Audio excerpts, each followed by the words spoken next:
As many of you probably know, Jack Sparrow is one of the central characters in the Pirates of the Caribbean franchise. He is known for being a cunning trickster who can manipulate people and situations into his favor. But what is he really hiding that the other characters cannot see? With the given evidence, I believe Jack Sparrow to be none other than a demigod. Whoa, whoa, whoa. You're probably thinking, this doesn't make any sense. But does it?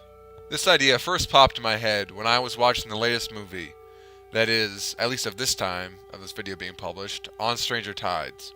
If you remember correctly, there is a scene where Jack is being told by Blackbeard to jump off a cliff and go find two chalices that are required in order to complete the ceremony at the fountain. After some aggressive negotiations, he agrees to jump. During his jump, he fell roughly 4.16 seconds. After doing some calculations, that meant he fell roughly 250 feet or 76.2 meters. Whoa. Now, let's think about this. The record for high diving is at 191 feet. However, as a trophy for this achievement, the jumper sustained fractures on his thoracic vertebrae. In comparison, 98% of people who have jumped off the Golden Gate Bridge have died, which is roughly 220 feet. The other 2% fractured several bones and may have drowned in the water below. Not Jack Sparrow, though. He just pops right up and swims away. I don't think any normal human would simply be able to do that.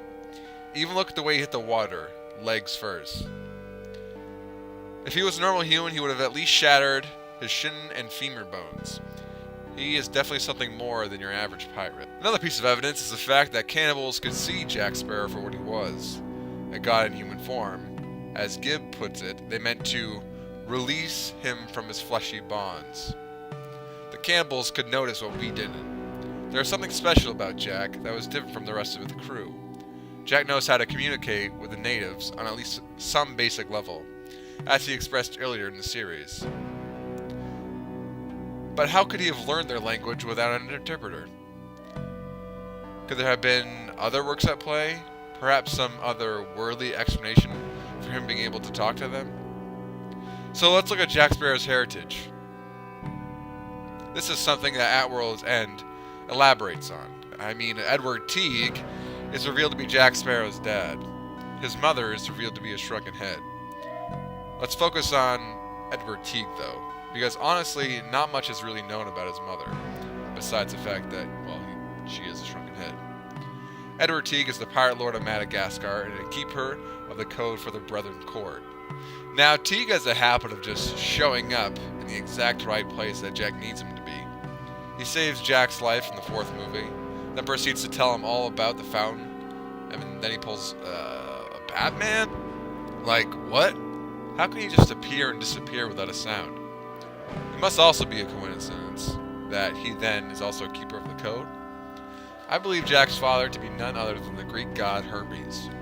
Hermes was the Greek god of commerce and acted as a messenger between the gods and the humans. Hermes was the protector of trade, travelers, and thieves. Think about it. How does Teague know so much about the fountain, despite never having been there himself? Again, he is simply relaying a message that the gods had for the humans. This also explains why he is such a trickster and a stickler for the rules, and why he seemingly can teleport himself and other animals across the Caribbean, and across the world for that matter, at his convenience. Hermes was also known for tricking other gods for his own amusement, and could speak any language in the world. I guess, again, Jack doesn't fall far from the tree in this area. But yeah, I know what you're probably saying. Teague is old and clearly is not as young as he used to be. Again, Hermes is a trickster who manipulates others, giving himself an old, aging appearance as part of the act. But then how come Jack never acknowledges his dad as a god? Jack might not even know himself. Or if he does know, he doesn't really care for eternal life. As Jack put it in the last one, he loves to live on the edge and not know which moment could be his last. I'm just going to throw this out there. I've not read all the backstory comic books and stories.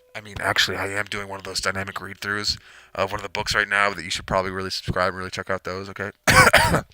So, this is coming from a guy who has seen each one of the movies at least half a dozen times. If you agree with me, or disagree with me, or find evidence to back it up, or evidence that completely unshackles my argument, please let me know in the comment section below.